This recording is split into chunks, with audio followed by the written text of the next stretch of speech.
Welcome to Wealth Wednesdays on Money on a Dean, where we break down the keys to building wealth and financial freedom. Today, we're talking about something that scares a lot of people: investing. You might think investing is only for the rich, or that you need a huge chunk of cash to get started. But here's the truth. You can start investing with little money, and you don't need to be a financial expert to begin growing your wealth. In this video, I'm going to show you how to get started today with actionable steps that anyone, yes, even with a small budget, can follow. Let's dive right in. Step 1, start with the right mindset. The first thing we need to clear up is this idea that investing is complicated. It's not.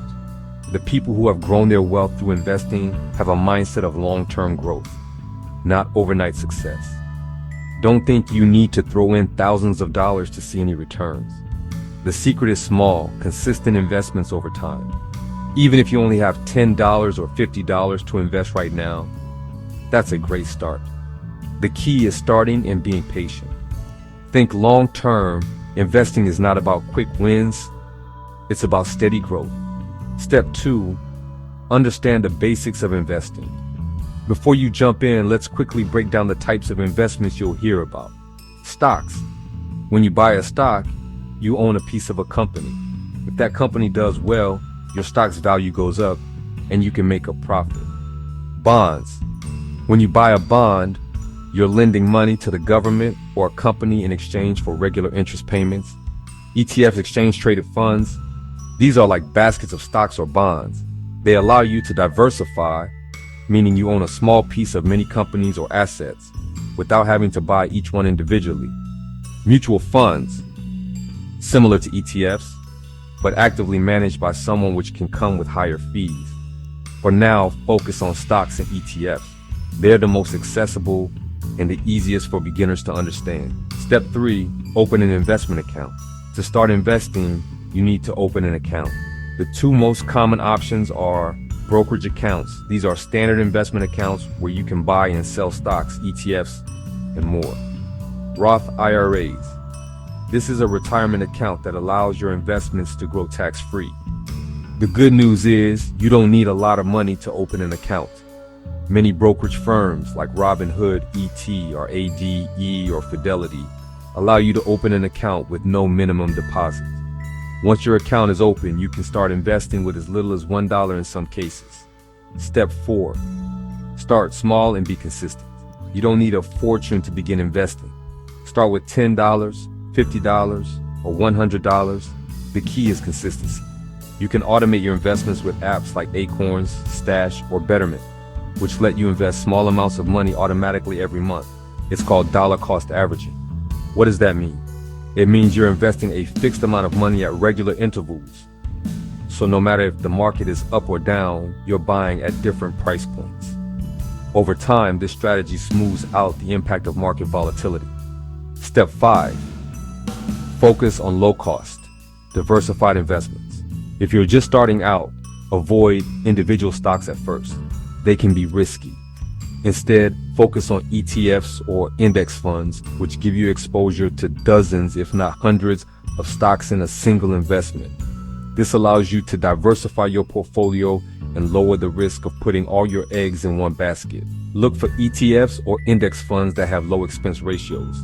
An expense ratio is the fee you pay to own the fund. The lower the better. You don't want to eat into your returns by paying high fees. Step 6, don't let short-term market volatility freak you out. The market is always going to have its ups and downs, but the key to successful investing is staying calm and sticking to your plan. When the market drops, don't panic. Stay invested and keep your eyes on the long-term goal. Historically, the stock market has always bounced back from dips, so the best thing you can do is hold steady. If you get scared every time the market fluctuates, you'll miss out on long-term growth. Step 7, reinvest your earnings. When you start earning dividends or profits from your investments, don't cash out. Reinvest them back into your investments. This is how compounding works. Compounding means that the money you earn from your investments, interest or dividends, gets reinvested, which helps you earn even more over time. The earlier you start reinvesting, the more powerful compounding becomes. The snowball effect of reinvested earnings can turn small investments into big returns over time. Step 8. Be patient. Investing isn't about getting rich overnight. It's about steadily growing your wealth over time. When you start investing, expect to see slow, consistent growth. The beauty of this approach is that over time, your investments compound and grow exponentially. Focus on building a solid foundation and let your money work for you. Don't rush it. Wealth takes time, but patience pays off. Step 9. Monitor your progress and adjust. Even though investing is a long-term game, that doesn't mean you should ignore your portfolio completely. Check in every few months to see how things are doing. If certain investments aren't performing as expected, don't be afraid to adjust. You might want to shift funds to better performing assets or increase your exposure to certain sectors, like technology or real estate. Regularly reviewing your investments keeps you on track and ensures you're headed in the right direction. Step 10. Start today. The hardest part about investing is simply getting started. So take action right now. Open an account, invest $10, $50, or $100, whatever you can. The important thing is to start and let time do the rest. Your future self will thank you for taking that first step. So stop waiting for the perfect moment to start investing. It's now. That wraps up today's Wealth Wednesday. I hope these steps have inspired you to get started with investing, even if you don't have a lot of money right now. If you enjoyed this video, make sure to like, subscribe, and turn on the notification bell so you never miss an episode of Wealth Wednesdays. Leave a comment below with your questions or any tips you have about investing. Thanks for watching, and I'll see you next week.